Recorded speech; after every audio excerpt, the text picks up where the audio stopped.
And welcome, welcome. Our first map of the day is going to be Romanticide and spawning in the bottom right. In the blue, he is the recent king of the GSL. From the Freak of Freaks, TY.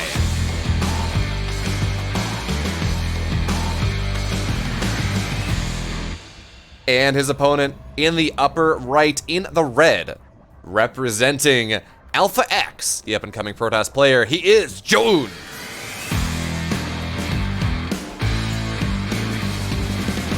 And, you know, I'm not even sure whether it's fair to call him up-and-coming at this point, because GSL Super Tournament Season 1, he was the finalist, right? He lost to Trap, which, no shame, everyone loses to Trap, although Trap has not looked quite as good as he did during that beginning of the year. But, you know, we should probably talk about the game, because unlike a lot of games that we get here in StarCraft, things are going to happen a little bit faster than usual, as we have a Proxy Reaper that's going to show up as pretty much as quickly as possible. This is a very ballsy proxy, actually. It's something that is going to be rather easy for ZOUN to scout, should he actually send a probe in that direction. As, of course, now with the scouting probe on out here, he's going to say, wait a minute, I see a supply depot, I don't see a barracks, and I see that you have double gas. That's a bit of a scary thing. So, will he see it with that probe? No, he won't, but okay, he will block the Reaper. No, he's not blocking the Reaper Cliff. Is he gonna go a double? Yeah, okay, he's gonna go double gate maybe, and block it like that, because there is a large gap. that is actually the Reaper Cliff right there. So that doesn't make a lot of sense. But okay, now the probe's gonna find it. It's like, okay, there's the SCV. I see where things are coming from. Zealot already out here.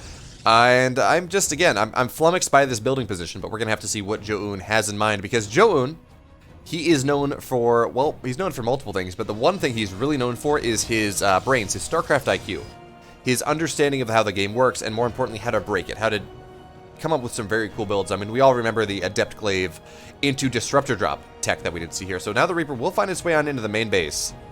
And, of course, now there's this bunker on the low ground, too. So we're going to see a probe pull here on the high ground as the Reaper tries to get as much damage as possible. One worker will go down immediately, but notice ZOUN here, he's committing onto the bunker. He says, look, I don't really care. I'll have a stalker out immediately, or I'll have a stalker out rather soon, and that's going to be fine. I want to prevent this bunker from going down, and it looks like he will be able to do so, as now the SCV is almost dead. SCV is going to, actually, no, ZOUN, you got to pull that stalker back, and he will do so. So now with the Reaper up on the high ground, it is 2 Reapers now, of course, but with the Zealot didn't even die, by the way. Generally, you expect to lose the Zealot to the Reapers. This is a fantastic hold here from ZOUN. He's going to take 2 probes worth of damage. Hey, Mary Jan, how's it going? Hope you're having a fantastic evening, morning, afternoon. I don't know what time it is for you, but I do hope it's good. But anyway, so TY here, he did not get nearly enough with this pressure. He tried. He got 2 workers, but I mean, not even the Zealot went down. So his follow-up here, it looks like it's going to be some Widowmine drops, as this probe will scout the fact that there's a factory with a tech lab, or excuse me, with a reactor. That doesn't really tell you a whole lot. But unfortunately, TY here, he's on 1 base. Right, he actually cannot produce out of the barracks. With all that being said, I mean, that's not a good position for a Terran to be in, especially considering ZOUN opted not to skip the Nexus in any reasonable way. I mean, he delayed it a little, I think, to get the... actually, no, he didn't. He went Gate Cyber Nexus, which is a perfectly valid way to approach the game. But TY, of course, he's got a couple more tricks up his sleeve here, as we will have an armory on the way. So we have burrowed Widowmines coming on in, and this tech path is a little funny, because it always seems like it's going to do something. Man, the armory is always going to time out before you get some observers out, and it never really does. But this game, though, it actually looks like that will work on out, as the robo is just about halfway done, and the drop is about to get here. So we should get 2 shots out from this Widowmine drop before the observer is out. So now we have the Widowmine drop going on into the natural here. TY trying to get some damage that he was unable to get done earlier, but the probe pull is going to be good. 1 is going to go down. Oh, that's a dangerous probe pull, ZOUN, but he did the math. He said it's going to be a-okay. So now the robo, it's just about done. Oh, he's going to run on in. ZOUN, are you paying attention here? Oh, he's going to pull the probes to kill it. Oh, that is dangerous, but he's going to get the split off. He's going to be fine. As now we have more drops coming on in here, and of course now the armory is done. So this becomes a little bit more dicey to deal with. And look, oh, I love this. You put the Reaper on top of the Widowmines, so the Widowmine's actually not going to go off in time. So 6 workers have died here, and this is actually looking really good for TY. Even if that initial pressure didn't get a whole lot done, and it didn't. And the follow-up pressure at first didn't get a lot of pressure done. These 2 Reapers have actually made the calculus rather difficult. Oh, he's going to draw it in. Okay, he's going to be fine. An Adept will go on down here. And now with the observers done, well, ZOUN should be able to clean this up. Where are his observers? Okay, yeah. He will be able to clean this on up eventually, as it looks like Widowmines are just going to start running. We're just going to have the Widowmine run in at this point, or at least Stalker Assassination. And TY, yeah, he's, I mean, having fun here. It's going to block the wall, or it's going to open the wall up, I guess. But, well, no, that's not going to happen anymore. And with the armory, of course, I mean, that is a bit annoying. But now we will, of course, see, we're going to see the observers go low ground, but it's time for more drops. Because at first you don't succeed, try again. This time ZOUN, he's not paying attention. Oh, ZOUN, oh no, this is not going to work out. 11 workers die with that. And suddenly, it's not looking nearly so nice for our Alpha X Protoss player. He held like the first three. He held the first three with flying colors. And then we hit the fourth command. And you only need to make a mistake once for that to really kill you off. So 17 total workers have, 21 workers have died here. So now ZOUN, he's going to try to get some damage of his own. And really, how much do we have? We have 1 tank, we have 5 Marines, and we have a Raven. So there's not a lot here that can really defend this Blink Stalker pressures. How many gates do we have? It's 2 gate pressure, so it's not the end of the world. It looks like 5 more probes went down. Oh no, that last Widow Mine, it looks like it wasn't cleaned up. But we do see some damage starting to get done here. I would love to see ZOUN maybe warp on in, but it's only 2 Stalkers, so it's really not, it's going to be difficult to get the kind of pressure that he really wants. As there we go, okay. Finally, the Widow Mines are all taken out. And yeah, this looks very annoying for ZOUN to deal with. It's just all over the place. The execution cost for the Protoss is just that much higher than the Terran player that it gets a little bit difficult. Now that makes a nice pickup there for ZOUN, making sure that he will not lose any of those Stalkers to the Raven. And now the Raven doesn't have a lot of energy, so as ZOUN does have his third base up, or close to being up, as he has his Colossus on the way, well, this push that TY assumedly wants to go for. Now TY does not have a third base on the way just yet, so that's a bit of a problem. But of course, oh, is he gonna get stim? No, he's just killing off tanks and SCVs. But man, he could get stim there, and that would be very nice. Actually, he's not even gonna get the tank. SCV pool will be there in time. That is unfortunate, man. Getting stim there would really help him out, right? Because that takes any wins out of the sails of any potential push from TY. Yeah, I'm a simple man. I see ZOUN, I click. Honestly, same. ZOUN has some awesome build orders. But now look at this. We do have the army from TY. So the drop's going to get found, and that doesn't mean the medevac, or excuse me, the Warp Prism does have to be very careful.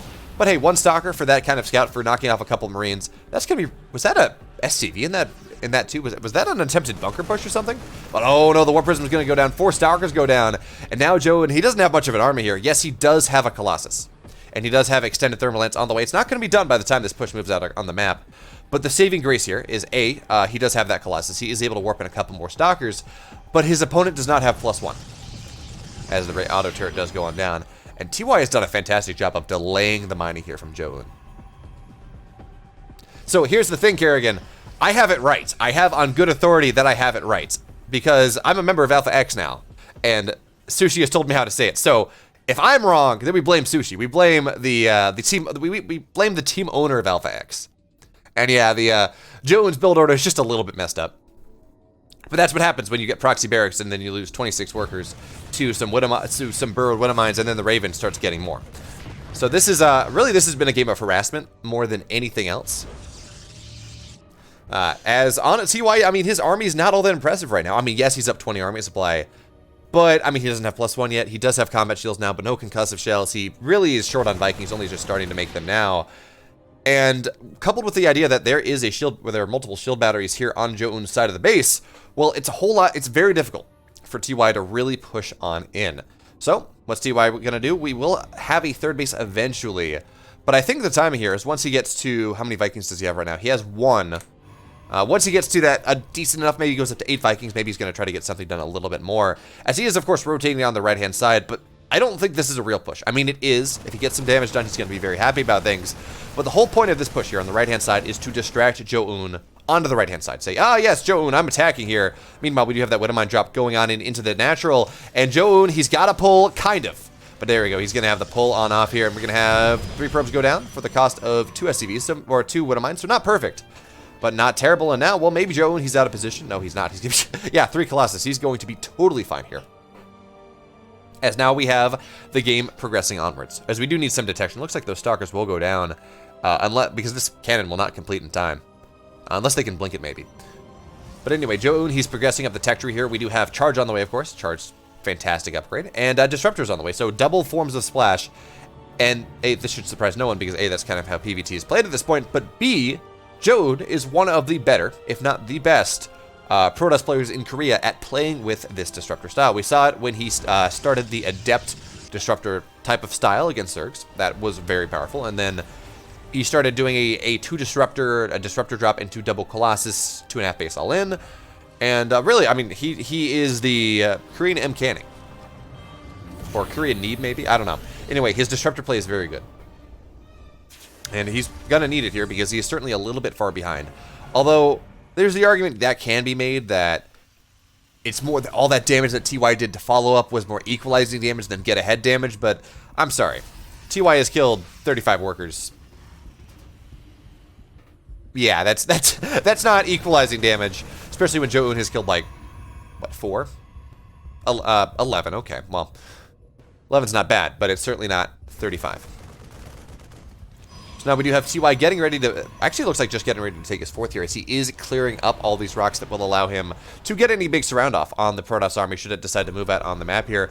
And with these 3 Colossus and with this, well, with the Disruptors on the way, this is a scary army for ZOUN as Disruptor shot's going to go off here. Nice blitz there from TY. This Disruptor's not really going to get a whole lot. But here's the thing, right? We have Blink done, but we only have 8 Stalkers. We will have to see some more get warped on in. So these Vikings for the moment are going to be very, they're going to have free reign. But I love this, though. We have 1 High Templar warped on in, and this is not to get Storms off. Storm is not done, but it's to feed back the Raven. It is to keep these Colossus alive. And we're going to have to see whether that is possible here. So the Raven is looking forward, but it's just going to be an Armor Shredder missile, and that's going to hit the entire army.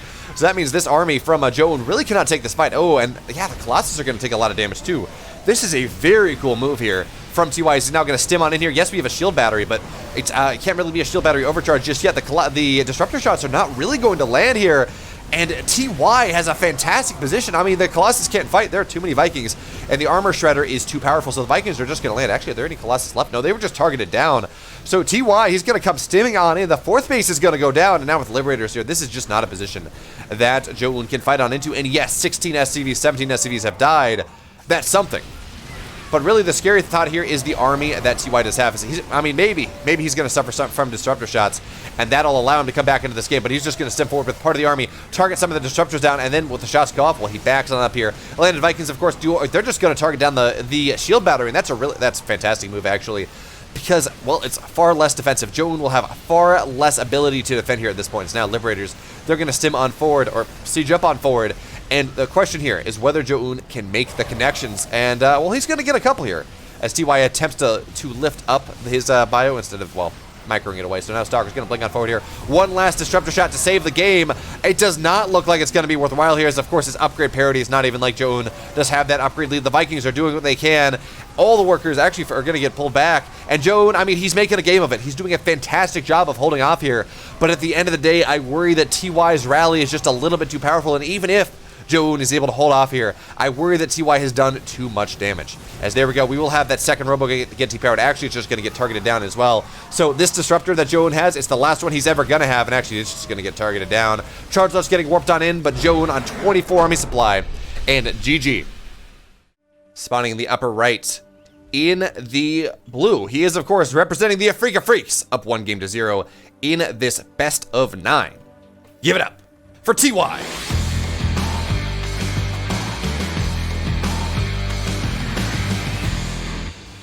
And his opponent in the bottom right in the red, representing Alpha X. Can he take it back here? He is ZOUN.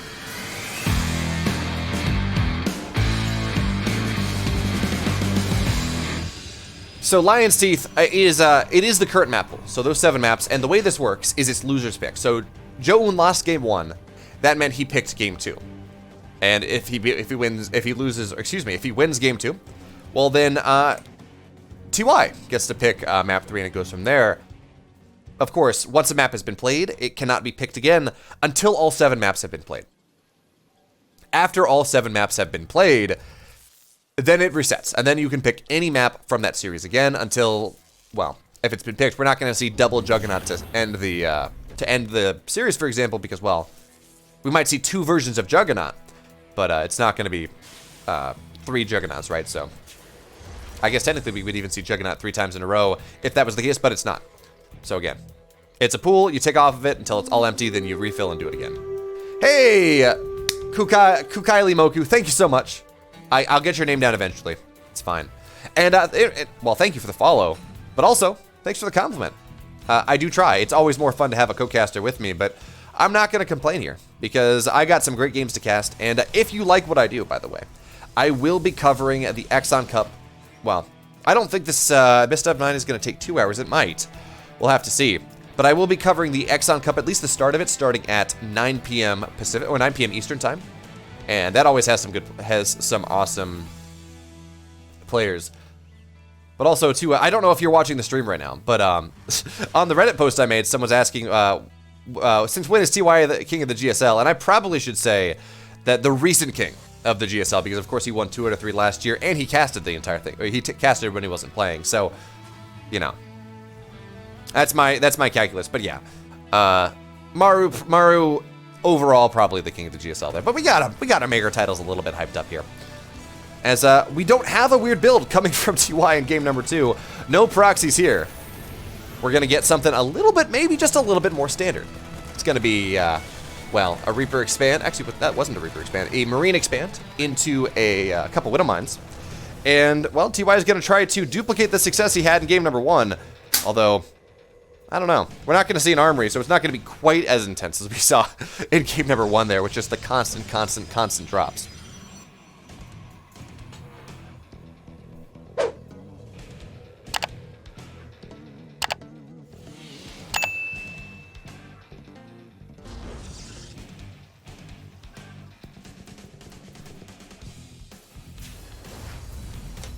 So we have we have 4-gate pressure coming in here from ZOUN. And you know what's interesting about this build, by the way? Notionally, the way it works is you get 2 gates with your blink. You say, okay, I'm going to be defensive. I'm just going to try to make sure I can take my 3rd base at a really quick timing, and I want to make sure the Terran doesn't kill me. You get 3 gates. You say, okay, I want to have the aggressive option, but I don't want to have to necessarily go for it. You go 4 gates, though, and notionally it's I need to get some damage done. But I've seen a lot of Protoss players at this point starting to go for this 4-gate pressure build, and then just not pressuring with it. So we're gonna have to see whether that is exactly what ZOUN does decide to go for here. As TY, he's gonna run some Marines across the map, but I mean this is not a stim timing. This is just a bunch of Marines moving across the map, looking to delay. Oh, they're gonna get the TY. Are you a genius? I mean, he's a genius anyways, but he will not get that. Well, he won't get the Warp Prism, but now we have one of my drops coming on in, and this is actually some really scary pressure coming on. The probes will get pulled in time, and how many? Okay, he's gonna get 5 with that. That is maybe a little bit more than expected. Now the drop's gonna go on into the main base, but there are no Widow Mines there. All were dropped earlier. So hey, 5 probes for 3 Widow Mines. Yeah, I'll take that, especially considering ZOUN is going aggressive here. So he does have to get even more done.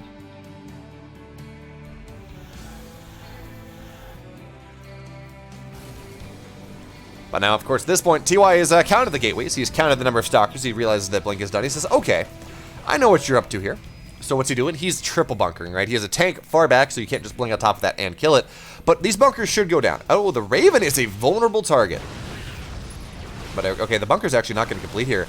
And that's going to be rather nice here for ZOUN, because you got to remember, not only does he have blink, and he has fantastic blink micro, he has a Warp Prism. So he effectively has double blink on top of all these stalkers if he really wants to up that APM or up that RSI, as things do go here. So now we're going to see the auto turret going down, and auto turrets against unupgraded units.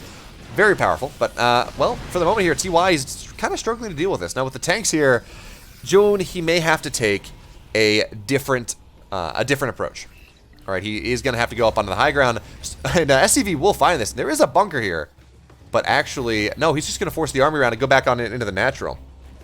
Yeah, just a casual TY versus ZOUN matchup, but now he's going to blink on top of this. One tank, it's not even going to go down there. Fantastic save there from TY, and ZOUN is just not making this work.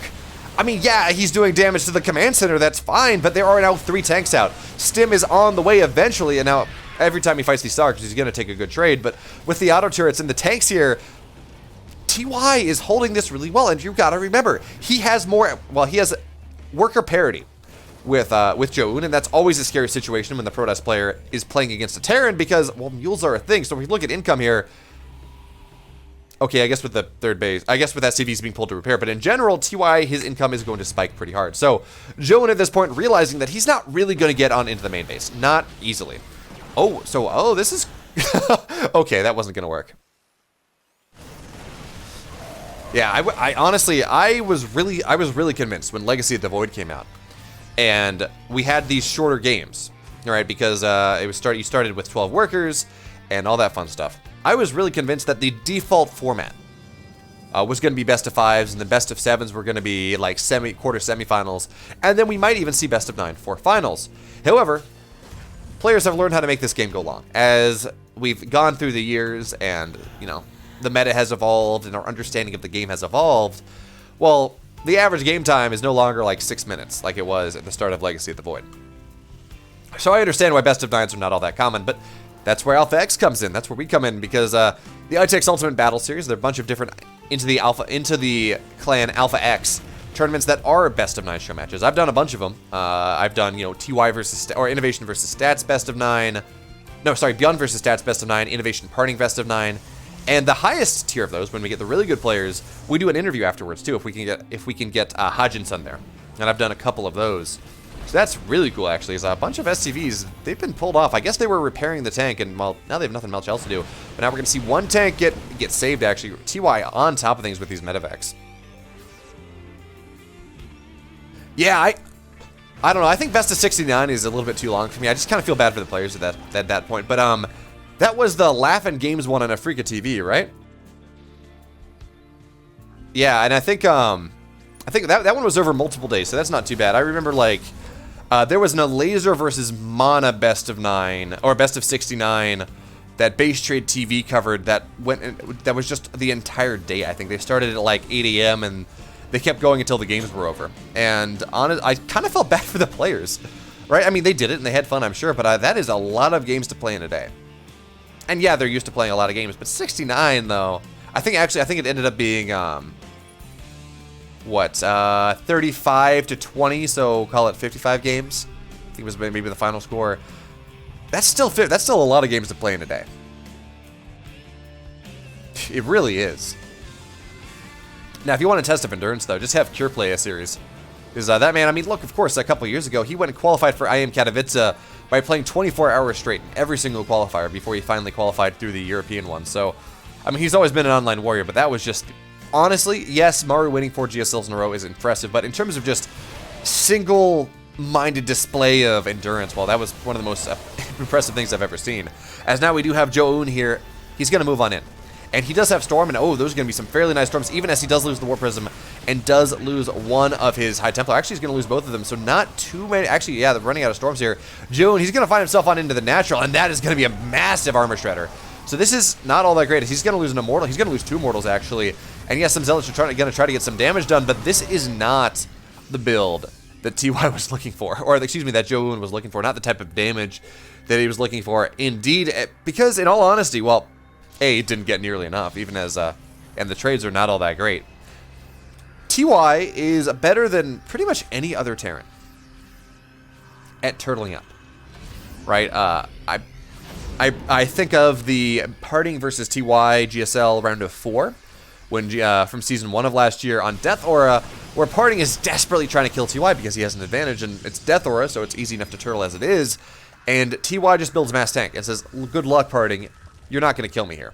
And actually, that was a cool match, because that was where Parting first kind of came across this Blinkstalker Charge-Lot style, or at least that was the first time that I saw it. That style that really became incredibly popular and incredibly damaging, incredibly devastating to the Terran hopes of late-game PvT, or TVP, over the next couple months. But as of right now, well, that's not the case here. The Raven's going to go on and get taken down. This base here from ZOUN is going to get killed, I believe. No, it was canceled at the last minute. Okay. But the sieged up position is incredibly scary. And now with the Ghost here, of course, well, that makes it very difficult. This is just a Charge-Lot Immortal Archon style. And, well, Ghost EMPs are very good at things. Hey, Nicoboot. Or Nicubot. There we go. Thank you so much. I appreciate you. And, again, part of the reason we're doing this, so these games, by the way, happened at 8 o'clock this morning, but the guy who was supposed to cover it in English, he had something fall through, so that falls to me to be able to cover this. But anyways, the reason we're doing this in part is I'm just trying to get eyes on me, so that's always nice to hear. This is going to be a fantastic cleanup from JOUN. Now, the Widowmines are going to be nice, but the entire army from TY is going to fall apart. Yeah, he's going to get 2 workers on the other side, whatever. But this drop has been undealt with. So the 4th base here from JOUN will have to be evacuated. And maybe it's going to go down. Is JOUN going to be able to get there in time? Looks like he will not. So actually, honestly, TY, I just want to see him sell out for this. It's not even going to matter here. 4th base does go down. JOUN, he has his 5th base canceled. His 4th base is going down. And now, well, he has split JOUN apart once again. And that is one of the goals here of this style that JOUN has gone for, is to have a lot of stuff on the ground so you don't really get split apart by just having a couple power units that are hard to be where they need to be. By doing this, TY, he's getting damage done to the main base. Now he's getting damage done. He's going to target down that 4th base that's being built up. Once again, 11 more workers have died. And TY, he's just everywhere on the map. Now, we do have the 1 Zealot. It's going to try to prevent this planetary from completing, but that's never going to happen. So now where do we stand? As the game pretends to stabilize, I mean, yeah, we can say it's stabilizing for the time being. TY is getting on it up into his upgrades. These Widowmines actually being a little bit annoying. TY getting on up into 3-2, so he will have an upgrade lead in a matchup that he would not normally expect to, especially when this is Charged Loud Immortal Archon. That is one of the benefits of going Charged Loud Immortal Archon, is you have a little bit more gas that you can spend on getting double forged upgrades. But JOUN, because he's under so much pressure, he's going to lose another Archon. Well, he's under a lot of pressure. Actually, is he going to lose? Yeah, he will. Okay. And that means he can't really get on any of those upgrades. He just has to spend all of his money on not dying. So now all of the beef is gone. Yes, Charged Less here. The Disruptor Flag is going to try to do something, but it will not be successful, even as we do hear the ghosts die. Unfortunately, well, I guess they're going to live to die another day, die to live another day. Sure. I don't know. I'm just excited for the new James Bond movie when it actually does come on out here. So now the Stalkers, they will find a ghost, or really they're going to find some portion of TY's army. And honestly, as rough as this has looked for JOUN over the last several minutes, and it has, by the way, he lost 2 bases, he lost his army. TY having most of his army cleaned up there on the right-hand side as JOUN attempted to push, or TY attempted to push JOUN's 3rd base. Well, the supplies are kind of even. JOUN is finding himself at at a supply lead at the very least, even as he will be down upgrades rather significantly. So we're kind of getting to the point where maybe JOUN can get aggressive, where maybe JOUN can at the very least establish his 5th base. Yeah, that Zealot did feel betrayed. Died very fast. You know, you have units that you send across the map because you're trying to get something done with them, and you have units that you send across the map because, well, they're gonna die, but you want to get some scouting done. And that Zealot was very much the latter. But now Disruptor Shot's gonna go off here. TY, well, he will be on top of things in time. Oh, okay, a nice save there. So some ghosts were gonna die. Now they weren't. As we have more betrayed Zealots, of course.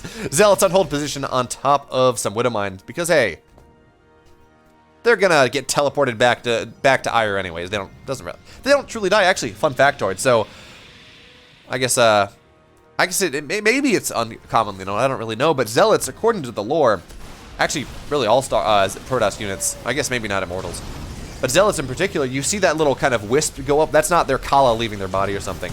Zealots, right before they die, they do get teleported back to the mothership or to the Shield of Ire or the Shield of ZOUN. Actually, I guess that's the big Protoss fleet command flagship. But anyway, so they don't die, actually. They just get teleported back up, and Protoss has to spend more money on their armor, which is why you do have to spend minerals on them, but certainly, well, they don't die. So that's the fun fact of the day here is this Widowmine will get taken on down. Or come on. Okay, it's going to be fine. I'm using Inu's perspective on here because he's a far better observer than I, but he moved away from that, and oh man, sometimes you're just not quite fast enough. And now we do have this push on the right-hand side here, getting strong here, getting started, and these Widowmines, well, the time of the Widowmine is roughly over as they're now Colossus, although, do we have Extended Thermal Lance? Yeah, we do, okay. So the time of the Widowmines are mostly done here, so one Colossus will get stemmed upon, and, well, now actually most of that army is going to get saved as well. So TY here, he has been able to rebuild his supply. He now has a 3 upgrade lead, excuse me. And this is going to be a bit problematic here for JOUN as things do progress.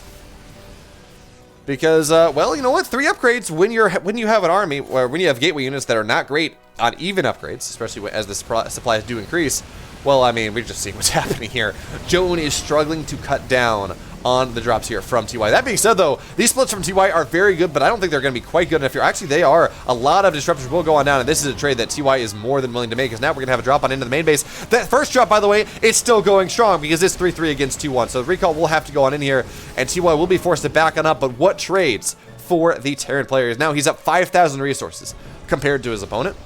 And, well, he's equal on bases. He is roughly equal on workers. He has mules. And that does mean that it's not like a Zerg versus Terran, where, you know, the Terran is going to trade better, but also they are mining less. No.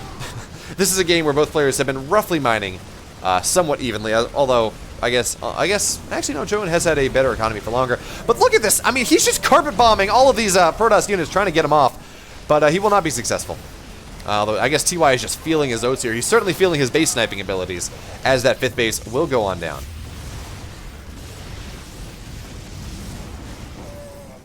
Yeah, honestly, that was some of the more impressive splits that I've ever seen from TY. That's something that I might expect to see Maru in 2015 do.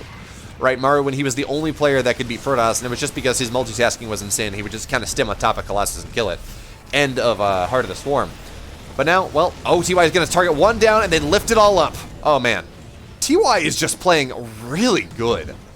Although, yeah, he's going to get that one too. TY is just playing damn fine in this game. Although, I mean, his supply is not great, and he will lose that advantage that he did have, although it's going to be a 1 upgrade advantage instead of the 3 upgrade advantage here. And ZOUN, he does have his 5th base back up and running once, well, not up and running, but on the way once again. So eventually he's going to have some money, but if we look at income right now, I'm actually rather surprised it's not spiking harder for the Terran player. Strictly because I made mules and he's equal on workers and he's a base ahead. But, you know, apparently what do I know? I guess, different mining out rates. So now we will have the army of ZOUN, and it will find this army. Ooh, nice disruptor shot. We'll find this base, and I do like this from TY. He has opted to go for an orbital, which means he can fly away, but also it's going to go down here. There are enough stalkers, but we're kind of in a base trade scenario at this point. Oh, that's really cool. So you saw what TY did there. I don't know if it's going to really end up mattering. It looks like it won't. But what TY did, he EMP'd the Nexus. And you might say, hey, why in the world do you EMP the Nexus? It's not like there's a shield battery there. Well, he did that to make sure that there was going to be no recall to that Nexus. So he was guaranteed the snipe, which is a really cool move. But now, of course, well, ZOUN, he's going to get a base. TY, though, he got a more important base. Actually, well, I don't know. I don't know if that's more important or not. He did certainly get more workers, TY did. But now we have more and more Vikings on the way, of course. I kind of wish we would see +1 air, but we're not. And TY, okay, so he's not going to retake his 4th base. He's just going to retake the 5th because, well, 4th base is mostly mined out anyway, so no big deal there. As now ZOUN, he's trying to get aggressive on the map here. He's going to try to see whether he can get something done, because again, he lost 36 workers, I think, in that 32 workers actually in that bit of TY aggression. But now TY has a big flank going in. Disruptors are going to get targeted down. Fantastic splits there from the King of Terran. Now he's going to keep moving on in. How many disruptor shots do we have left? It looks like that answer is none at all. Widowmines are going to go burr on top of things. The Colossus are starting to die, and at 134 supply to 80. The army, the hopes here of ZOUN in this game, they're going to fall down through the floor. TY, he's going to find himself a 2-0 lead. Here we are, spawning in the upper left in the blue. He is, of course, representing the Afrika Freaks, looking absolutely dominant in the first 2 games of this series. He is TY.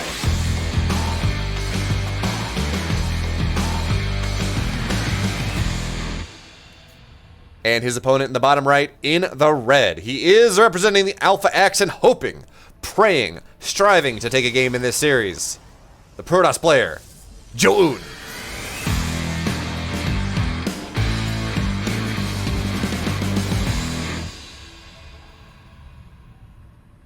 Oh, and it should be noted, we're talking about how good ZOUN is or is not, and I mean, is the answer here. He is not just a player that took out Top Foam Cure.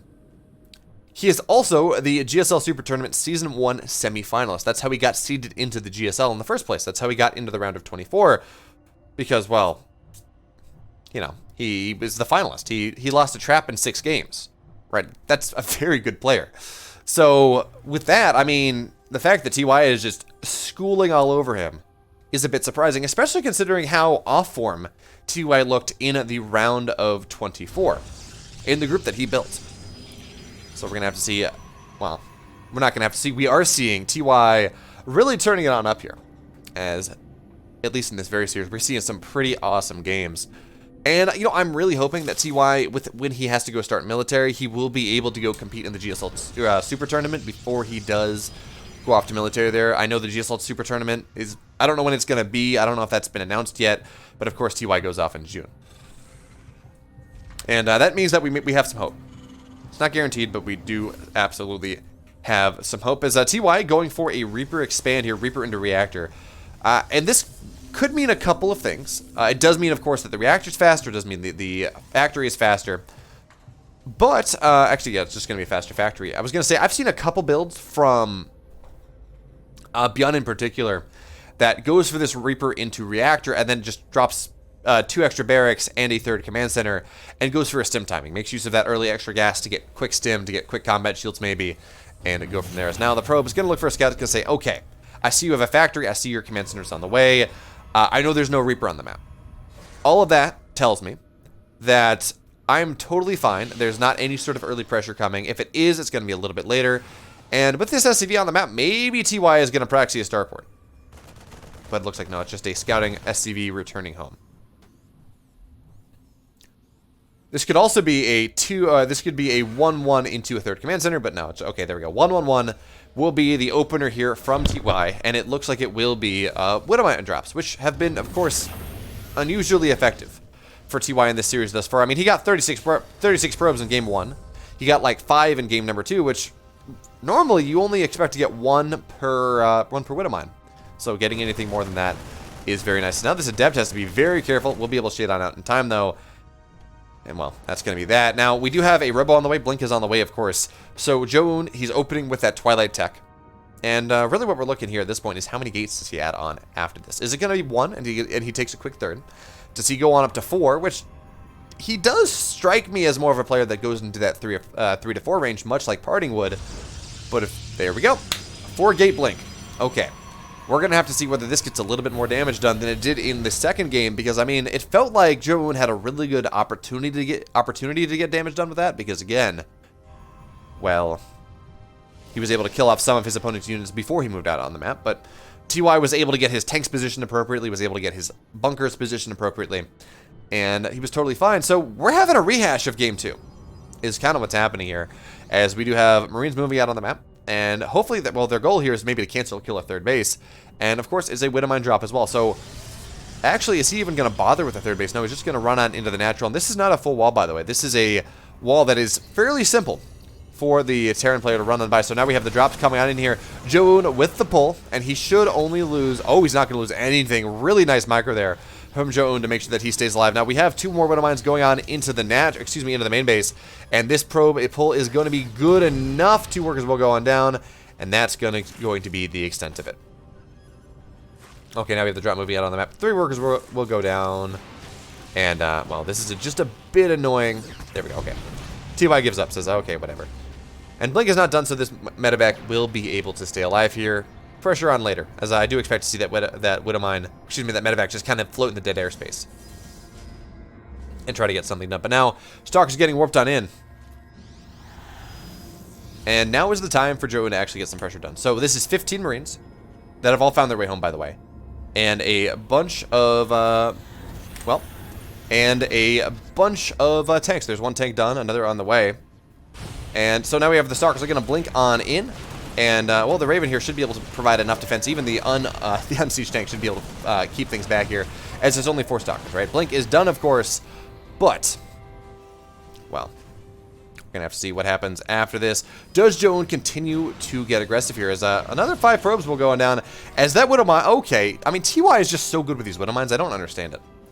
As he dropped the Widowmine outside of his, like, 5th base, and then he says, okay, well, now is the time for me to go on in there, and I'm going to run my Widowmines on into your wall. I'm just going to get some damage done there, but now ZOUN, he's found an opening. There are not a lot of Marines here just yet, so he will get a couple SCVs for his troubles, but at the end of the day, the Terran and the Protoss players are equal on workers. Actually, ZOUN's a little bit far behind, And when you're looking at that, I mean, that is not a good position for you to be in, especially considering you're down an army supply too, right? The Protoss always wants to be ahead on workers compared to the Terran until 3 to 4 bases, until full saturation, at which point you just kind of hit the point you don't want to build any workers anymore, because again, mules are a thing. So this being the case, I mean, TY, he's absolutely in an advantage. He won't have Stim for a little bit longer.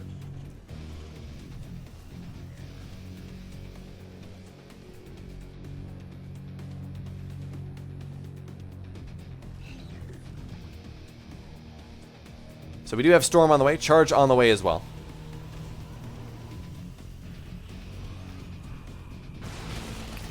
And now TY feeling comfortable enough to try to break on out here, as Stim is done in 10 seconds. So yeah, okay, there we go. With Stim done now, combat shields on the way, +1 on the way, TY should be able to take his third base. Although, actually, the third base is only just now getting started. So, more like TY is now going to be able to get aggressive here. He does have a disable on the War Prism, should he opt to use that. And, well, this is going to be a powerful push. That being said, ZOUN does have his third base. He is mining more than TY is, so TY has to get damage done with this. This is not just a simple, oh, I want to get some. What are these probes doing? Okay, never mind. There's a Widowmine that ran its way in. I mean, TY, I really appreciate this. Oh, never mind. That was a drop. I was going to say, I really appreciate this kind of run-by Widowmine style that TY is doing here. Is now we have the Bio is going to find this third base, and with the tanks here, well, that's going to be a massive storm. Okay, well, it's going to be held. Never mind. We're totally fine here. Raven's going to go down. Tanks are going to go down. The storms on the army are just going to evaporate everything. And now, well, TY, he did not get nearly as much damage done as he would have liked. It looks like we have a drop on in the main base, though. And this is starting to get a little bit more damage done. There we go. That's what we wanted. That's what TY was looking for. 11 workers will go on down. And the drop, yeah, the Marines are going to go. Wait, yeah, never mind. The camera, never mind. The Marines were killing that off. Yeah, the Marines will go down. The medevacs will go down. But, or the Widowmines will go down. The medevac, though, it stays alive. And now we have this push on into the third base. TY needs to slow the hell down because he is just looking... this is not looking fair, to be totally honest. TY is everywhere on the map at this point. He's going to kill the third base once again, killing off 11 workers. And yes, does he have more workers than his opponent? No, he doesn't. But that's fine, because he couldn't even mine from them anyways at this point. And again, ZOUN loses his third base as we have more drops coming on in here at this point. And, well... ZOUN's out of position. Once again, this time he does not have a recall, so it's going to be that much more difficult for ZOUN to really come and deal with this. As that's an Artosis pylon, 3 gateways will get depowered here. And maybe if he's lucky, he gets the Templar Archives as well. But no, he's just going to keep killing these Stalkers. Stalkers, they're going to try to blink, and they will be able to blink to evade some of this. But again, right, this is just insane damage. Oh, Widowmine will recharge and get some more damage on done there. So TY, now he's up, doubling the army supply of his opponent. Now, okay, this is the key thing though, as it is going to be storm drops into the natural. When was the last time we saw that one? And maybe this equalizes.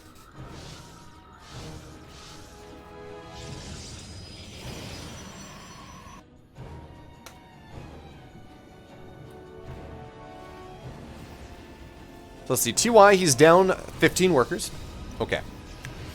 ZOUN finally has his, well, is just about to have his third base up again. Okay.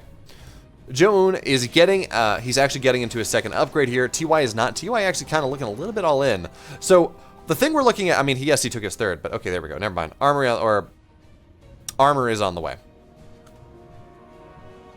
But TY here, I mean, his saving grace, if you want to call it that, his big advantage in this game is his massive, and I mean massive army supply lead. He is up, what is that, 30, he's up 30 army supply, it was more, and now storms are going to go on in here, but TY with a fantastic free splits will be able to evade.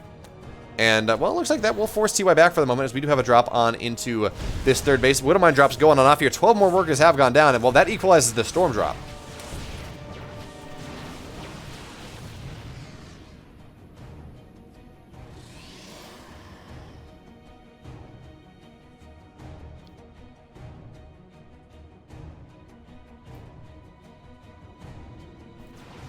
So now we have ZOUN getting a little bit aggressive here, and he will get that medevac as well, which is going to be very nice for him. Although TY, he's going to try to get that War Prism, will be unsuccessful. Of course, the War Prism is realistically the linchpin of this pressure, or of this defense too, if that is something that ZOUN opts to go for, or I guess more if TY forces, because that has the storms in it. You lose the storms, you lose the War Prism, and then things get a little bit more thorny, as that is your only really form of splash. I mean, yes, technically Archons are splash damage, but only technically. They're really, in a PvT, they're not really fighting. If they do, it's nice. But their job is just to soak damage. It's rare that you do see Archons doing any sort of significant damage in a fight. So now, of course, we do have TY moving out on the map here. Oh, the Warp Prism is going to get found! And, I mean, yeah, that's just... Oh, well, the Warp Prism will stay alive, but the Storms, only one's going to go off, and it's not going to be very good. And there we go. Warp Prism dying anyways. But TY, he's going to get forced back once again here, as we do have Zealots running by on into the natural in the third base. And, of course, these are not drops. These are run-bys that ZOUN set up minutes ago. At least 30 seconds ago. And I love how well timed out this is, too. So this was timed out pretty much as TY was moving across the map. And actually, no, I guess that makes sense, right? Because they were staged in a position where they could run on in when they needed to be, just right outside of sensor turret range. And now that, hey, that means 14 more workers do go down, but it looks like more Widowmine drops, got 9 probes as well. So now the Ghosts are actually, or excuse me, the High Templar are in a rather unfortunate situation, pretty far away from the army. So with these disruptors, of course, TY does have to make sure he has good splits, but notice what TY is doing here. He says, okay, the majority of my army is not really going to fight right now, not until I clear off most of your splash. Those EMPs are going to be fantastic. Yeah, one final storm, but that's not going to be nearly enough here. As TY, he's going to stim on in. This 4th base is going to go down. That's a certainty. The question, though, is whether TY can get more damage done. And his rally will be forced back, as, of course, well, Zealot run-bys are a thing. But this 4th base here of ZOUN, it is going to salt the earth, I guess. Well, actually, I guess it's not going to salt the earth because ZOUN will be able to rebuild. But it is going to go down. As now TY, he is equal on bases with his opponent once again. I think we're going to see a game where TY just floats his main to his 4th base. Because I don't see a third, do not see a third command center on the way whatsoever. And that is something that maybe TY has to be concerned with just a little bit, because eventually he will run out of money. This is a 13-minute game, and TY is only on 3 bases. That being said, though, I mean, so is ZOUN. He keeps trying to take a 4th, and it keeps getting denied. So no big deal there. Now ZOUN, he's getting aggressive on the map again. Oh, these disruptor chests, though, those are going to be very big. And that 40 supply lead, now it's a 20 armor supply lead. That was there was a couple of nice, massive disruptor shots, as TY wasn't really paying attention to it. But we're going to have to see a recall here onto the 3rd base. I'm not really sure what that was for, because it's not like TY had any, or excuse me, ZOUN had any vision up on the upper right-hand side of the map. Maybe it's just kind of a star sense. It's like, there's not enough army here, TY. I know you're doing something. So the 4th base will get found on out. Once again, a nice scan there will knock down the observer. And that does mean that most likely this base, okay, with the storms here, actually, no, it should be fine. Storms, though, they're not going to really hit all that well quite yet, but I mean, you have enough storms, it doesn't matter. You can get 1 storm per unit, and you'll eventually be able to clean that up. But that really is just giving TY license to move across the map on the other side. And this is something that I really admire about the top Terran players, and something I really like about the way TY has been playing this series. He's never really going on in there with one army, right? It's never a 1A, as those storms, those high ground storms. Jesus, those were good. But anyway, one thing I do again admire here from the way TY is playing is he's never playing on one front. But he's got an army on the right-hand side, he's got an army on the left-hand side, and he's realizing that, you know what? I have an army that can be more dynamic on the map than you do, ZOUN. So what do I have to do there? I'm going to make use of that, even if I'm not winning the straight-up fights, as he will be forced back on the left-hand side. But look at this, the right-hand side, the base is just going to go down, right? In the midst of the chaos, TY, he's going to be able to kill the base. So at the very least, he's going to be able to kill all the probes of the base and the base itself. So now we have ZOUN. He is down 30-odd supply. What am I going to get? They're going to get taken out in time. And where are we with upgrades? TY on a upgrade equality here, as we have splits everywhere, but there are just too many disruptors. This is, again, pretty much 1 Nova per Terran unit at this point, but we have a flank coming on in from the right-hand side. That drop that got damage done earlier, well, it's going to try to come on in here, and now we're out of disruptor shots, I think. Although, disruptor shots are 22 seconds. So, with how many disruptors do we have? With 7 disruptors, each firing once every 3 seconds, you can have constant disruptor shots. So that does mean that TY will be forced back just a little bit here, but every time ZOUN blinks forward, it's a little bit scary. Now, of course, the splits are going to be very good. TY has shown some incredible mechanical prowess here today, but I mean, ZOUN, he's fighting back. His army is starting to equalize with the Terran at this point. As I say that, the army's running out of shields, so yeah, there's some supply lead, or there's some supply parity here, but, oh, actually, Knight, never mind. there is some fantastic supply parity here, as the Stalkers will find the fully loaded medevac. Now they're going to blink on forward here, and it looks like ZOUN is maybe snowballing this. Is he able to snowball off the rally? Because if he's able to do that, maybe he's actually going to be able to break down the army here of TY. Now, TY does have a 4th base mining, by the way. It is his main. It did float on over. So it's not like this is a 3-base. Oh, it's not like it is a 3-base Terran at 13 minutes that's never taken a 4th base. This is a, 3-base Terran notionally, but the main base was never mining anyways. So now TY with SCVs getting pulled here. He's getting rather desperate, and it's looking like we are getting ever closer to our first ZOUN victory here in this series, and it took so much effort. It took so much effort there for ZOUN to make this happen, but it looks like finally, just finally, TY has run out of money. He's 16-minute all-in. Well, when you all in for 16 minutes, eventually you just kind of run out of what you need. As now the 3rd base will get broken. The 3rd base, by the way, almost getting close to mining out anyways. Disruptor shots continuously going out here, forcing TY back. All the workers will go on down. ZOUN, he has a 15-worker lead, 20-worker lead. He has a better army. He has equal upgrades, no better upgrades. And at this point, well, all we're waiting for is the Warp Prism to seal the deal. Zogern, this is from your replays. Yeah, so these games were played at 8 a.m. this morning. Kozan was supposed to cover it on twitch.tv/AlphaX, but something came up. So now I get the privilege, I get the pleasure of covering this on my channel here at, say, 7 o'clock this evening. And now we do have ZOUN push down in once again. We're starting to see the production here of TY get camped, but it's not the standard production camp, no. That's just going to be it. GG, ZOUN. He's going to take game 3. All right, spawning in the bottom left in the blue. He is, of course, once again, representing the Afrika Freaks. Up 2-1 in this best of 9. The one, the only, TY.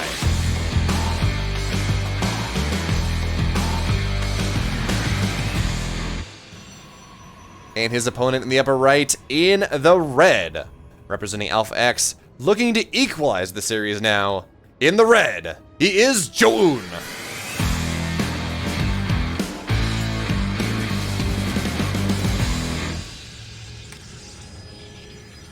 As I believe that was a 12 pylon, which means one thing and one thing only, for those of you that are not aware. If you go 12 pylon, 9 times out of 10, that does mean proxy Stargate. Now, we've seen a little bit variability in that build now. It's not just always proxy Void Ray. Sometimes it's proxy Robo. Sometimes it's a proxy Gateway. But whatever it is ZOUN doing something rather dicey here, rather fancy, in this game number 4, looking to take a quick win. Or maybe a quick loss. We're gonna have to find that one out. As I guess he's never looking for a quick loss, but you get the point here. As yeah, this doesn't look like it's gonna be an expand build. Yeah, the probe's not even gonna go on low ground. He's gonna pretend like he is, but no. This is not an expand build here for ZOUN. As there's the cyber on the way.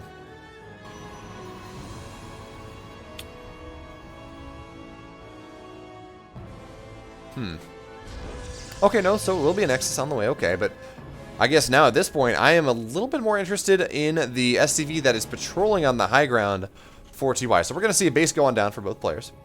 Of course, Nexus expand build is happening, but this is a weird SCV. This is a very weird SCV. Like, it's not like he's patrolling over a watchtower or anything like that.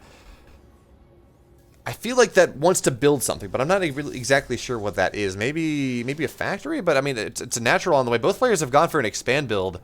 So it's not like we're seeing, oh, there we go. So it will be a proxy. Are we going to see this, are we going to see this command center get canceled? Because we have a second Rax on the way. So this was a Marine inter-reactor expand build, notionally. But there's a second barracks on the map. Hey, Buckfoy, thank you so much for the follow. I really do appreciate it. But oh man, this is getting really interesting here. So TY, he's got a proxy barracks on the map as he's building another barracks at home. ZOUN, it looks like he's going to go for some version, some variants of the parting build where he will proxy. I imagine, there we go. Yeah, it's going to be a gateway out on the map. And I don't know how this one works out. I got to imagine with two barracks at home here, TY is going to be feeling rather safe. But I'm not really sure. Oh. It's okay. This is going to be proxy. This is going to be one barracks full of proxy marauders and 2 barracks of marines. So there's going to be a proxy marauder marine all in, but the Stalker's going to find it in time. So this is already going to be rather problematic here for TY is, there we go. We do have concussive shells on the way, but this is just not going to work, right? The Stalker and the Adept will be able to kill that off in time. Shield battery on the way, of course. And we have additional gateways, so it's going to be a, what is that? Hey, Sean from Pennsylvania. A, your name sounds familiar. But B, thank you for the follow.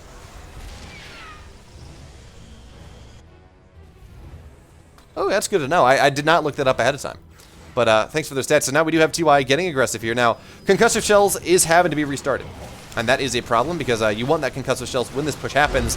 Yeah, TY says, okay, look, you found me out. My cheese didn't work.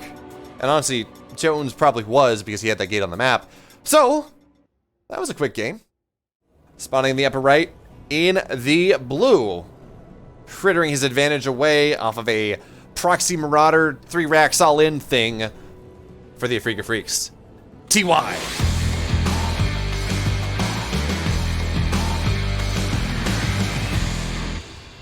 And his opponent in the bottom left in the red, of course, representing Alpha X on a 2-kill streak thus far. He is ZOUN.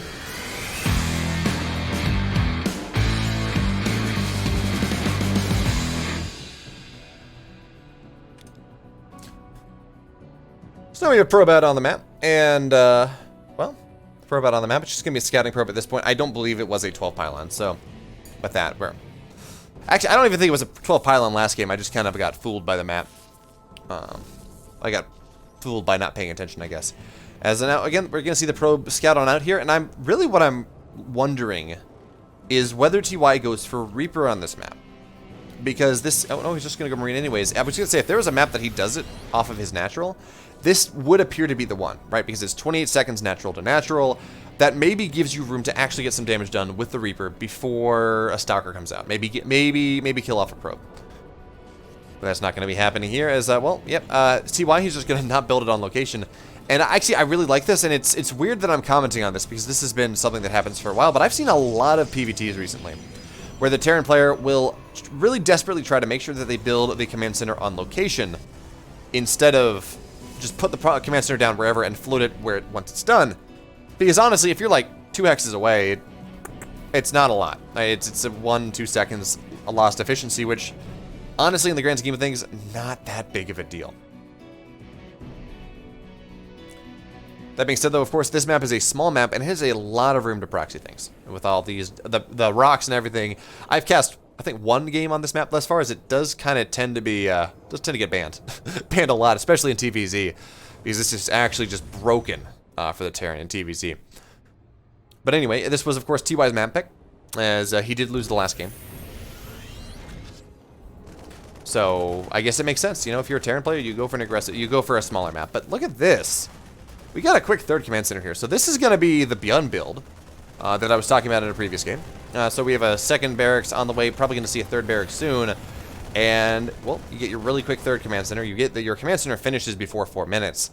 And then you have stim. You have a lot of Marines. And you move across the map. And the goal here with this build is to ideally maybe cancel the 3rd base. But at the very least to go on in there, stim on in. Actually, because the 3rd base tends to be done, I think, by the time this hits. And stim on in there, knock down a bunch of probes. Now, ZOUN is probably going the worst possible build against this style, as he's going on into Phoenix behind this. And Phoenixes are fantastic against a lot of Terran aggression. They do a really good job of defending Hellions and Widowmine drops and all that. But one thing they're not good against is a bunch of stimmed Marines. Ladies and gentlemen, I give you a bunch of stimmed Marines. Well, not stimmed yet. They will eventually have that stim. There we go. Stim is on the way.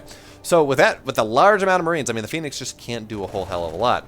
As now the first Phoenix, well, you know, it's going to say, okay, 3rd base, I see 4 Marines in the high ground. I know what's up here. Because this is not a build that is all that uncommon at this point. In TY, we see him adapting. Or, excuse me, at ZOUN, we see him adapting. He's going to cancel the shield battery, adding on a robo, adding additional gases here, and he says, okay, well, I'm just going to take a delayed 3rd then. If that's what you're going to do, I'm going to get into Colossus, maybe. Maybe this is just going to be for some Immortals. Something that is going to allow him to have a nice, stable, splash-based defense. Because, of course, I mean, Twilight Council, he would not get Charge in time. And Charge is fairly good against this. Charge was, of course, designed to deal with a lot of these early Terran attacks. But you got to remember, most of those attacks, the 2.5 base plus 1 stim combat shield timing, that Terran players do a lot, well, that hits a little bit later than this does. So with that being the case, charge is not necessarily done. If you're just going for your kind of your standard charge load build, is not necessarily done to defend this. And while a bunch of slow zealots are pretty useless. Hey, it's Mr. Tix. It's Tixed. How's it going, dude? I'm doing great. I'm certainly doing fantastic because it's TY versus ZOUN in a best of 9. And we've had some insane, absolutely insane games thus far, and hopefully. Well, games 1 and 2 were fantastic. Game 3 was just a little bit funky. And Game 4 is shaping up to be rather interesting indeed, as now we do have TY. He's going to move out on the map. And now, because it's a rally, because the bio is not as spread out, or not as grouped together as it was previously, that means the Phoenix can get something done. And I do really like this. Notice Joe, and he's just got a bunch of Adepts. And Adepts, well, without upgrades, are probably one of the best units to fight a bunch of stimmed bio, but the stim bio is good. It says, I don't care about that. I don't care about that at all. Is he going to stim on in here? There is no shield battery, of course. It was canceled. So that means that all the bio is going to go on down here. And Stalkers are warping in, but there's no blink, so that's not really going to happen. And, oh, the Immortal's going to get delayed as well. So this is just game-ending damage from TY, I think. Yeah, okay, the Stalker will be kept alive for the moment. But this is 13 SV. Stalker's going to go down now. And how many gateways is this? This is only, yeah, so we only have like up to 1 more warp in here. And yeah, okay, we're going to not have any more stim because he's actually literally out of money for that stim to happen. But 21 probes have died. This is the best case scenario here for TY as this build happens. And now, well, he has medevacs. He has his 3rd base, moving on to position. Yes, that is the pronunciation of ZOUN. Did I say Game 4? Yes, this is Game 5. But yes, that is the proper pronunciation of ZOUN. He is named after a famous general from the Three Kingdoms period of China, which is also the main character of the Dynasty Warrior video games, and also a bunch of popular books in China, in China and Korea. So hey, that's where the name comes from, and it's like ZOUN, I think, is if we're gonna really pronounce it properly, but ZOUN is close enough if we're gonna anglicize it in any way to make sure that I can pronounce it somewhat appropriately. And Total War 3 Kingdoms, which is I have not played a Total War game in a while. I got really into Empire Total War. That was a lot of fun. You get Darth Mod on in there, and Empire Total War was fantastic. I played it a lot with my brother. But well, then I got into StarCraft and I found the superior RTS. It's a blessing, it's a curse. Not really sure which one it is. Now we have TY. He's going to posture out on the map here, and honestly, the difference between him getting aggressive and him getting defensive. Hey, it's some drunk Canadian. Will you buy my dinner? Even if I don't compete in your tournament, you're gonna buy my effing dinner. But anyways, for those of you that are not aware here, yeah, I think it was actually. I didn't cast it. I think that was something that maybe Kozan or Pastor did, maybe Rushy. But yes, there was a yeah, there were a couple of them. Yeah, so again, for those of you that are not aware, as I don't know how you could be with how awesome stuff he does, Some Drunk Canadian sponsors a tournament every week called Winner Winner, I'll Buy Your Frickin' Dinner, where he goes and he buys the winner dinner. Up to $35, I think. Sounds good. Well, okay, Vancouver, how far away is Vancouver from me? I'm up in New Hampshire. No, Vancouver's West Coast, right? Never mind. Anyway, TY is going to come stimming on in here, and we're going to see everything go on down. We're going to see the damage from earlier. It's going to compound now, and ZOUN, he's going to fall down. TY, he's going to take the lead once again. Here we go, spawning in the upper right in the blue. He is, of course, up 1 game in this series, looking to put himself on, not necessarily match point, because you play every map anyways, and it's based per map, but get himself another $20 for the Freak of Freaks. TY!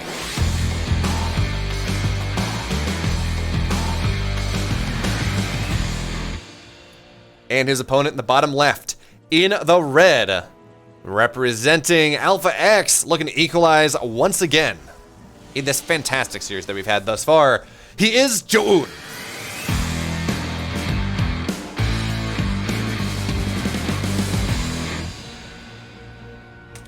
No, Mr. Tick. So my first name is Philip, right, in real life, outside of this other stuff.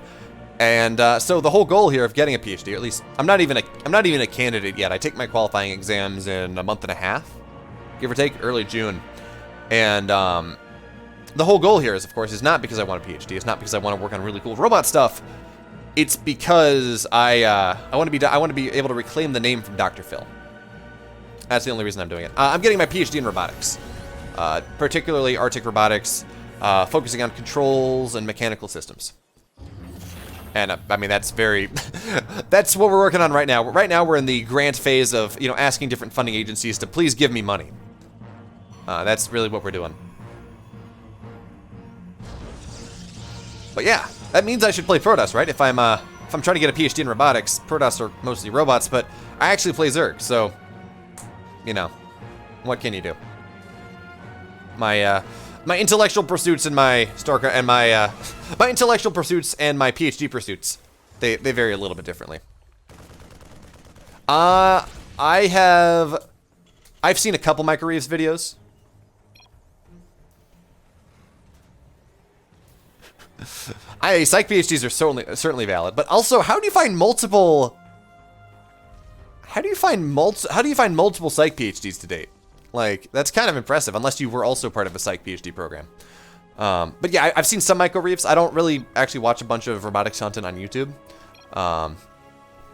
Anyway, although if you all saw the the Mars copter, I forget what its like actual name is, but the Mars copter from JPL went on its test flight the other day, and that is the coolest thing ever, right? Because the atmosphere of Mars is super thin, so our ability to fly rotorcraft on another planet is really impressive.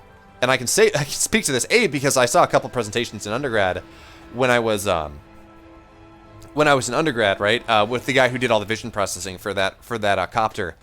And I almost worked on it, actually, with an internship, but I went somewhere else. Wait. How do you go from psych PhD to yoga teacher? I mean, I feel like you're a little bit overqualified for that one.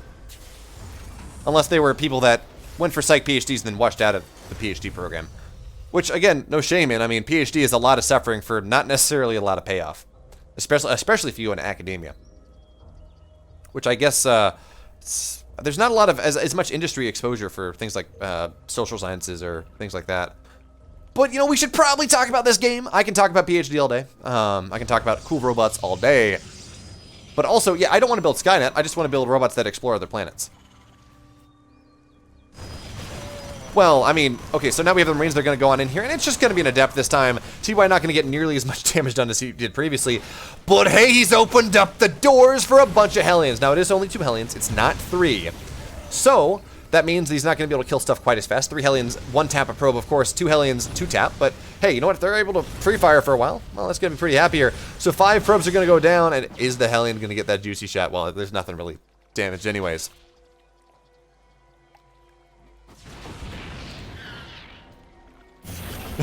Giving the alien Skynet even worse. Man, you know, master's degree is one thing. You get that done in a year and a half, 2 years. I mean, sure, rich girls do that for their family, but man, that is 5 years of suffering. That is, oh man, more power to him, I guess. But yeah, honestly, the 13-minute delay is not all that crazy because at this point it's all autonomous control. Right, it's not a game of, oh, we're real-time putting inputs in. Oh no, ZOUN! Is he gonna get this? Oh god, that was so close to being terrible. Oh, next patch we're gonna buff Widowmine lock-on by 0.1 seconds because Terran players are getting frustrated that probes are just barely getting out of position in time. Meanwhile, 7 workers have gone down, and the Stalkers at the front are just not being all that successful because, yeah, there's 1 Marine in the bunker, but the repair is gonna be very good.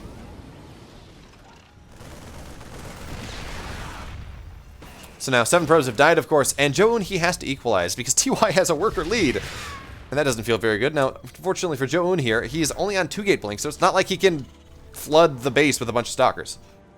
And that's a bit of a problem. But yeah, the control systems on the oh, what is it? Begins with an I. The Ingenuity copter, the Inspiration copter, whatever it is. The Mars copter is actually really cool, right? Because when you don't have a lot of force, right? Because there's just a really thin atmosphere. It's a lot harder to make these adjustments to make sure it's stable. Because A, there's no tail rotors, so you can't really prevent it. It's harder to prevent it from spinning in place.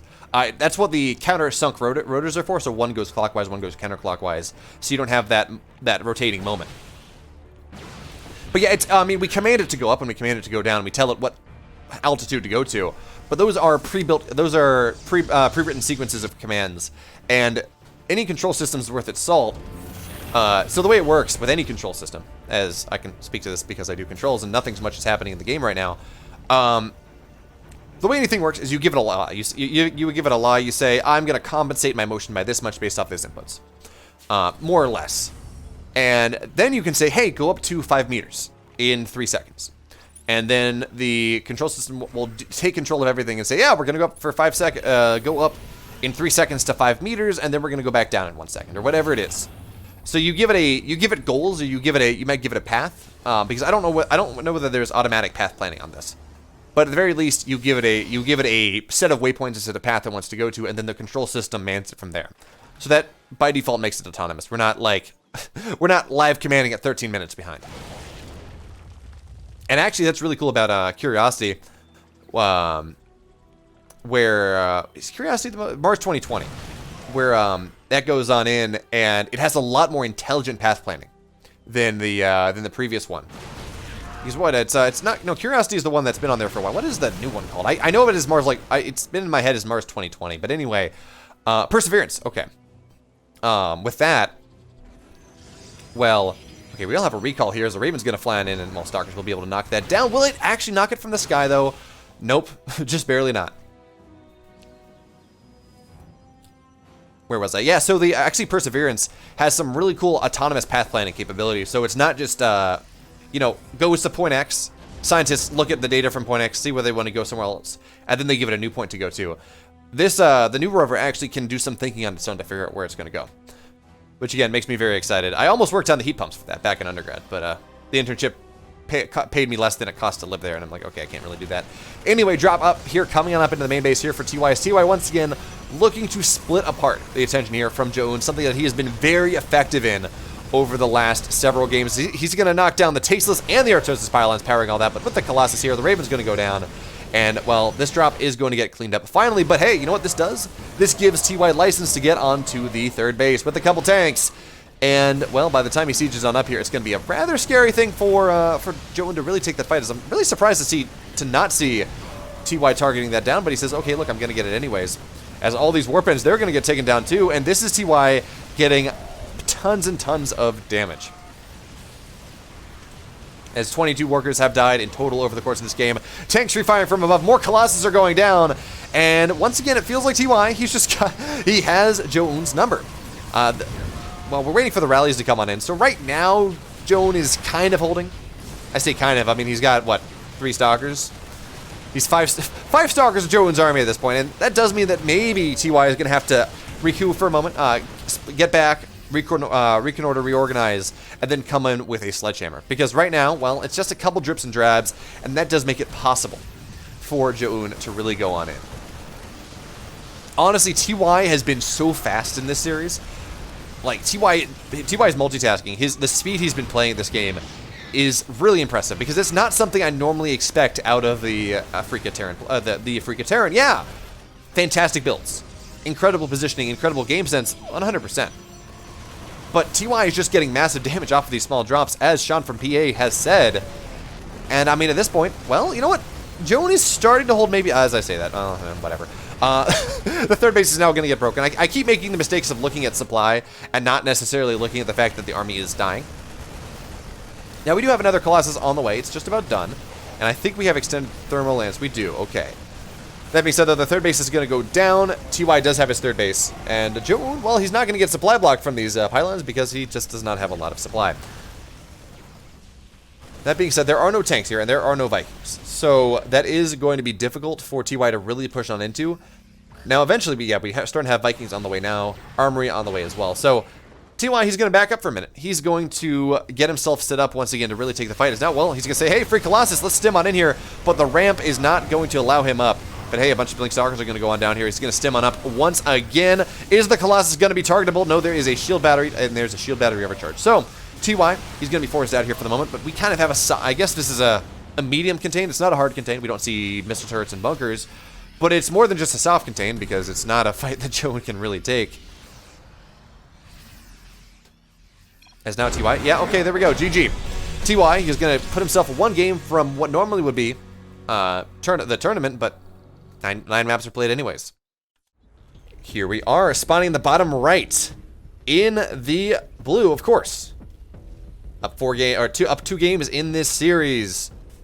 There we go. Up 2 games in this series for the Freak of Freaks. He is TY.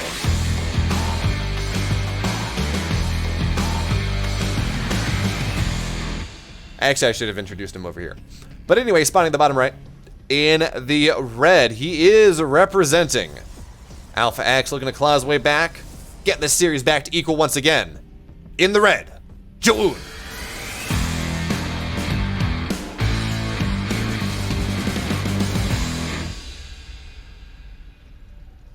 Chat wants to know why my favorite map of the new pool is, in fact, Blackburn. And I'll tell you why. Although I don't think we're going to be able to see too much of it in this game, as we do have that proxy map. Proxy bear. Oh, okay. ZOUN, he's going to find it.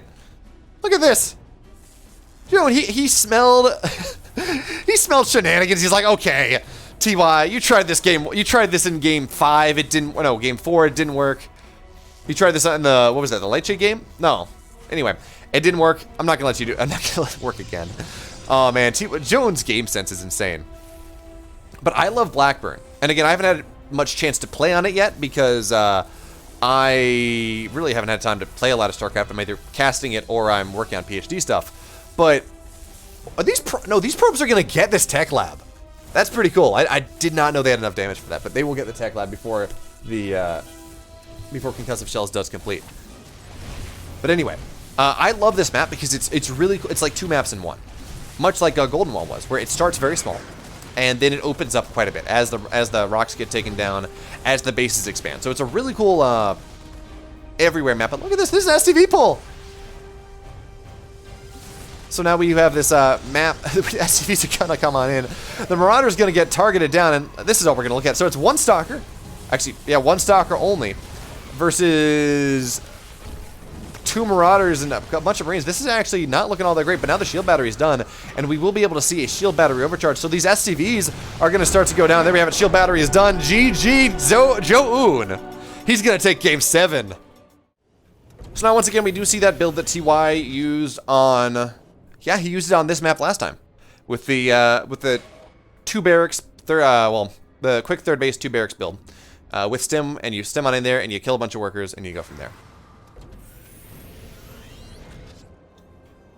Yeah, it was Abyssal Reef. Under the sea. And actually, you know what? I don't know if you all watched Base Trade TV back in its heyday, you know, back when it covered the Acer, was it the Acer Team League? I think that was called the Acer Team League and everything, when it was ZG and Rifkin together. But Rifkin would go, and he would put together these really cool map-specific intros. And I kind of missed those. They looked awesome. I certainly don't have the editing ability to do that myself. I don't know. Maybe if I get bigger, maybe I contract out someone to do that for me. But look at... Oh, this is actually a really cool build. Now, this is this is not quite the build I'm thinking of, but it's still very cool. So this is Glaives on the way. We have... How many gates do we have? So we have... This is going to be 4 gate Glaives, I think. And this is actually going to be incredibly good against the build that TY has gone for, because TY, he's going to stim his Marines, sure. And that's going to be more damaged Marines, and there's not going to be any sort of combat shield. And with effectively permanently stimmed adepts, I mean, yes, do they move faster? No, but they attack faster. That is going to shred this army that TY has decided to go for, and it's one of those things, right, when we look at how these games tend to go, where the big deal, is the fact, or I shouldn't say that, when 2 players are going all in, the player who's all in, whose timing hits a little bit later, tends to be better, right, because they just have a little bit more, it's a higher tech, whatever the case.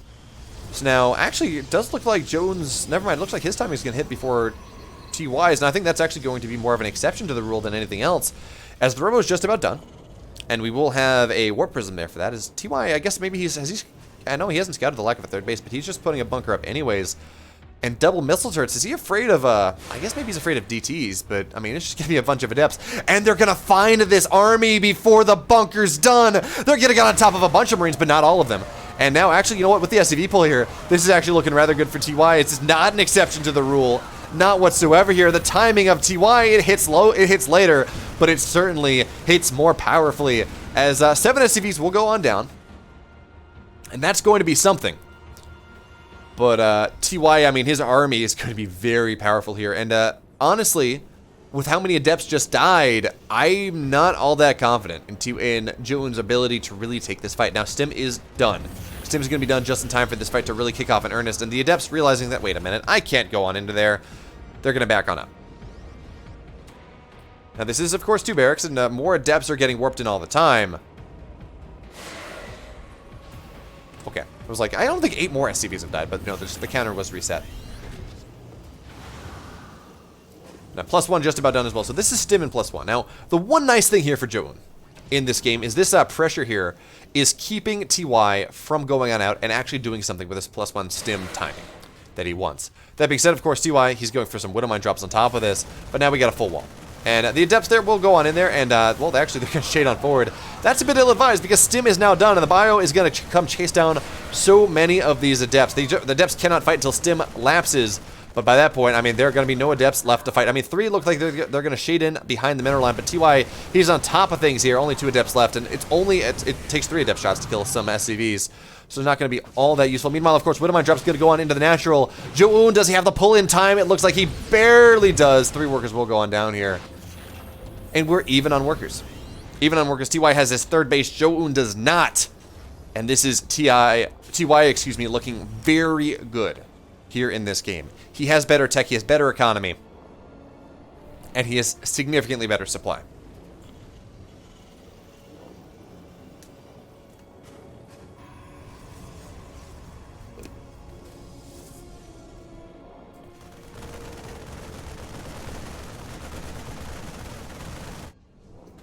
So, of course, we have Colossus Tech on the way here for ZOUN, as he's going to try to stabilize the game at this point. A couple additional gateways on the way as he does take his 3rd base. As I love, TY was just kind of posturing. Oh, it looks like there's a drop on the bottom side here. There we go. Widowmine drop going off. Oh, no, ZOUN! Is he going to pull in? It's... Man, I'm always baited out by this. You see it, you're like, okay. Widowmine takes, I don't know, 3 seconds to go off. I actually don't know what the time is. But at like 2.9 seconds, the probes get out of range. And you're like, jeez. How'd that happen? And it just happened like every game, not every drop, but many drops in this series. You're like, he's gonna lose so much. It's so clumped up, and then it doesn't. Which I guess I'm glad, otherwise that would be even more punishing for the Protoss player. But it does deny me the big explosions. And we all know here, we're not watching StarCraft for good games. We're not watching StarCraft for late game macro. We're not watching StarCraft for back and forth across. We're watching it for the explosions. We're watching to see Widowmines blow up probes. That's the only reason that you all have tuned in today. Pretty much, that's how that works, right? 100%.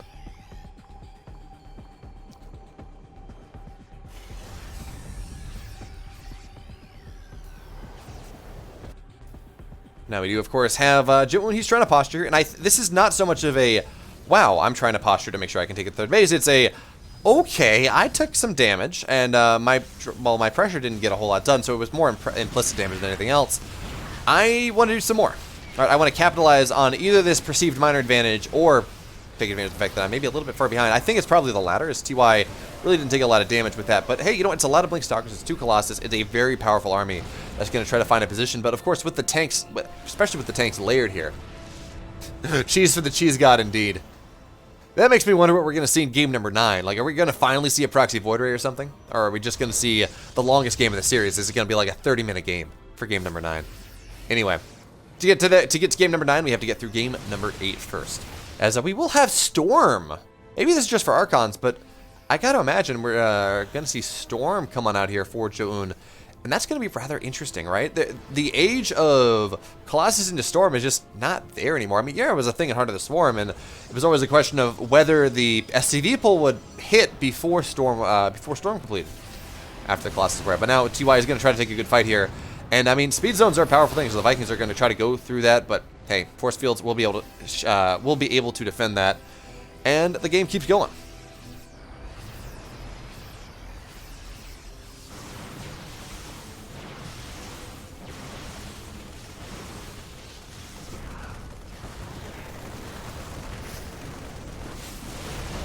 Okay, so now we will have the army of TY. He hasn't even bothered sieging up the tanks. He's like, yeah, I'm gonna fight you in the speed zones. That sounds like a good time. These adepts are actually getting a decent amount of damage done on their own. So that's putting putting TY in a bit of an all-in position. Yeah, he has a 20 army supply lead, but honestly, 20 army supply leads in PvT are not all that significant. Yeah, but never mind, he's all in anyways. SCVs have been pulled, I didn't even notice. So this is, well, absolutely. TY has to get something done here with this, and he has a lot of tanks, right? I believe, yeah, charge has not been researched. It's only Blink and Glaives. So ZOUN may have to give this base up. And once this base is given up, of course, it's going to be difficult for him to defend the next one. Now, Stalkers are going to get, or excuse me, Vikings are going to get blinked on here, so that's going to be a little bit less damage to knock down these Colossus. But now we do have a TY who's going to come stimming on in. ZOUN, he has supply block for the moment. One Colossus does go down, and yes, there are more Disruptors on the way, and that's going to be useful. That's necessary, of course, for TY to get what he wants to get done here. But well, or excuse me, for ZOUN to get what he wants done here. But now the tanks are sieging on up once again, and it's just a bunch of Adepts. Adepts, they clump up hard, and they don't have a lot of HP. So this is TY. It looks like he is ever so slowly really finding his way on in, as Disruptor shots are going to be somewhat decent, but we're going to need a lot more where that came from. Vikings landing on the other side, just targeting down the shield battery overcharge. The entire army of ZOUN is going down, and GG. TY, he is going to take game number 8. And for the last time, spawning in the upper right, in the blue, he is representing the Afriga Freaks. He has 5 maps. Will he make it 6? He is TY.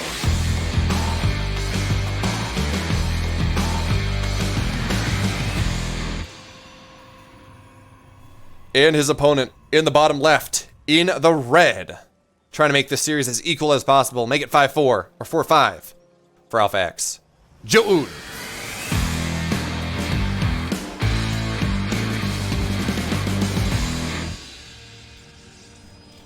And, you know, I swear I did not know that Juggernaut was going to be the last map in the pool. Or the last map in this tournament. I did not know that whatsoever when I mentioned that we would not see triple Juggernaut as the final 3 maps back in, like, the first, back during the first game. I'm just, I tell the future. Or I tell the past future. The days of future past. I need to, like, put a big X on my shoulder so I can be an X-Man. Anyway. That's not what's happening. It's fine. It's dandy. It's totally fine.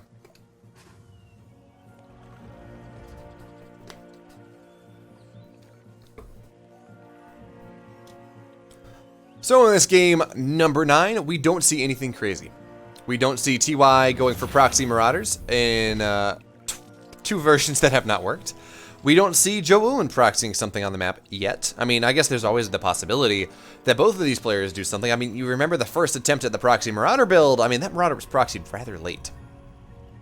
I guess that, excuse me, that Barracks was proxied rather late. So it looks like for the moment, we're going to have a really interesting macro game at this point. Now, who knows whether that's what's going to happen. But it's my hope, it's my dream that this game is going to take us right up until the Axon Cup does start. Axon Cup, of course, starts in 15 minutes, and that just means we have to have a 15-minute game, which is honestly not all that long in the grand scheme of things. I've certainly cast longer. I've certainly seen longer.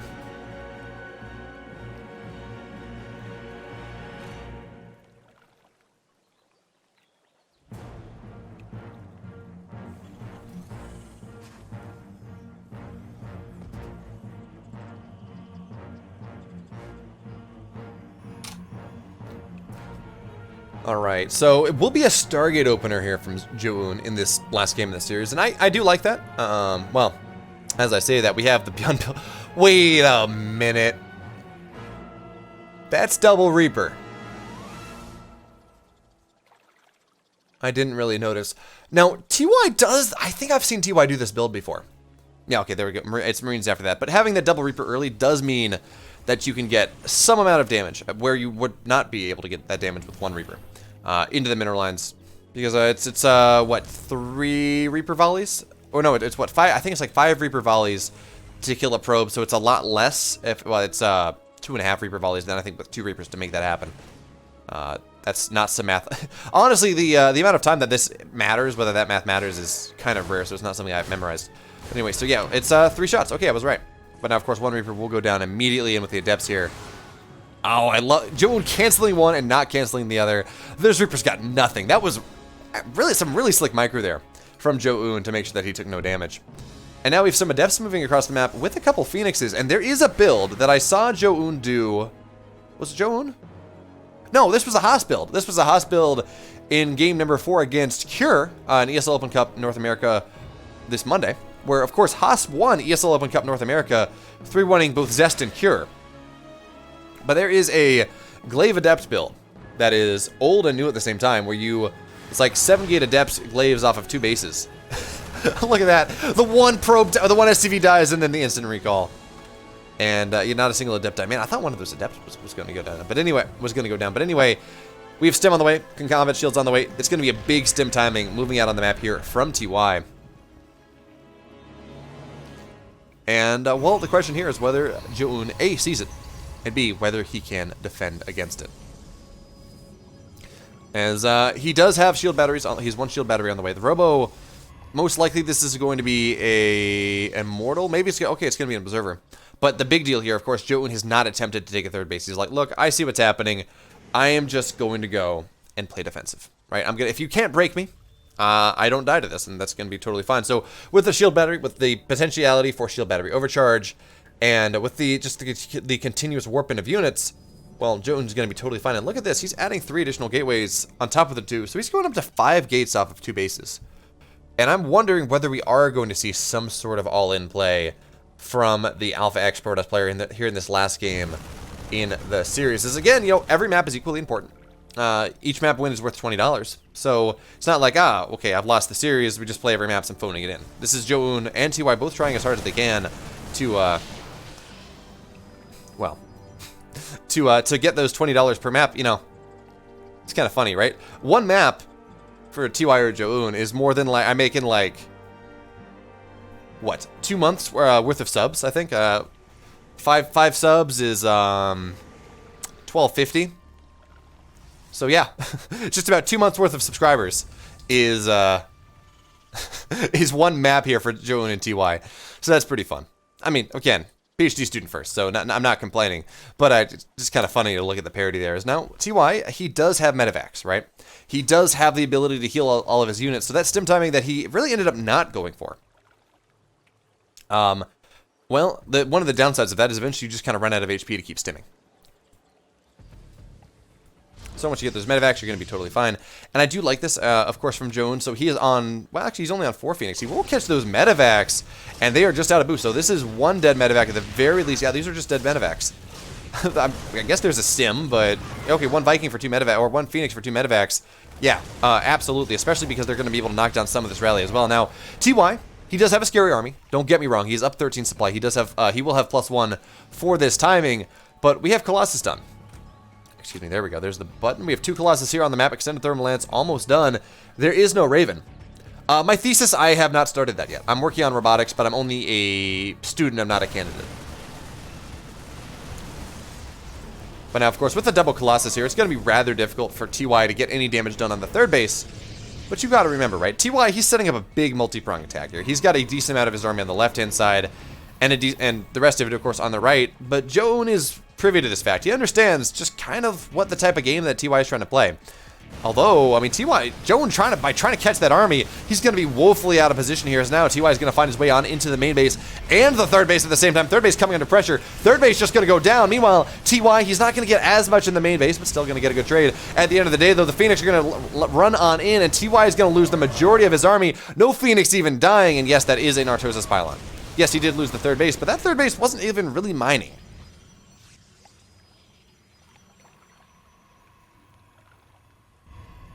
Have I thought about, I mean, every PhD student is a pro, Buckfoy. If one of the first bits of advice I got is we do have a drop going on in the main base here. TY does not want ZOUN to get active on the map because, of course, ZOUN has a better army. He has a bigger army. So ZOUN says, hell with this. I lost my 3rd base. Let's get aggressive. So TY, he's going to try to hold that back.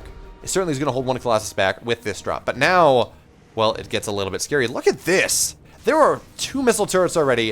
A 3rd one on the way. TY pulling no punches in his defense here. Especially with the Vikings on top of things. But hey, the Phoenix can fight that to some extent. The missile turrets, of course, they're for the Phoenix. They're not necessarily for the Colossus. And that does make it very difficult for ZOUN to really get his way on into the natural here. That being said, of course, the 3rd base has been forced to lift, and we are starting to see ZOUN get some damage done. Alright, so now One missile turret will go on down, which does give the Phoenix a little bit more license to move on in here. Second missile turret going to get targeted down, and SCVs are going to have to be pulled. This is the hold for TY, now or never. Will he be able to make the hold happen here? One Colossus is slowly going down, but the Vikings are not nearly going to be enough, and a second Colossus has joined the fray. The sneaky second one from behind, the one you never expect, is the one that always kills you. Here's the Stalkers are going to go on forward. They don't have blink, but they are in range now of the tank. TY, his army falling through the floor. GG! ZOUN! He's going to make it as close as possible in 9 maps. TY takes 5. ZOUN, he takes 4.